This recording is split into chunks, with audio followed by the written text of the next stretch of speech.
This is a weird post, but I'm fairly sure my house is haunted, and I want to see if anyone else has had similar experiences. I've been living in this house for about 2.5 years now. It was built in 1954, and I moved in alone, with only my dog for company. Jordan Miller was having a quiet dinner alone at his kitchen island. The house was still. The only sound was the clinking of his utensils against the plate, but suddenly something changed out of nowhere. A cold hand grabbed his torso. He froze, heart racing as he spun around, only to find the kitchen empty. No one was there. His mind raced, but the feeling didn't fade. The chill, the weight of that touch, it lingered in the air. He checked every corner, but there was no sign of anything unusual. Yet the feeling of being watched stayed with him. The voice deepened, or something more sinister. Jordan didn't know, but one thing was certain: he was no longer alone in that house.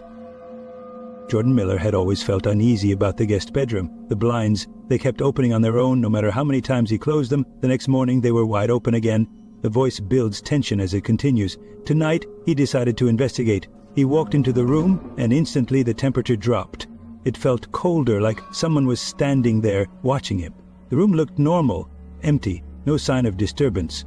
But the blinds were wide open again, and there were no footprints on the carpet, nothing that made sense. Jordan stood there for a moment, the feeling of being watched growing stronger. It was like something, or someone, was still in the room with him. Bella lay on the living room floor, her eyes scanning the room, her body tense. She wasn't moving, but there was a sense of unease in the air. Something wasn't right. Jordan had noticed her acting strangely lately. Normally she was calm, always by his side. But now she seemed on edge, like she was waiting for something or someone. The voice deepens, adding a touch of mystery. Tonight, her attention was fixed on one spot, an empty corner of the room. She would stare, then suddenly look around, as if something invisible was lurking just out of sight. Jordan couldn't help but wonder. Was it his imagination? Or was Bella sensing something he couldn't see?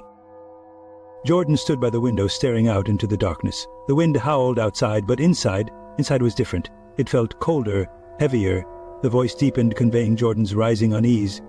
Every creak of the house seemed louder tonight. The floorboards groaned, the walls whispered.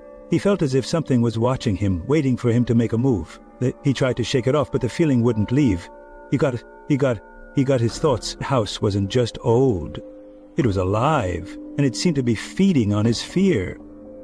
Jordan couldn't tear his eyes away from the window, even though he knew something was out there, just beyond the glass, and it was getting closer.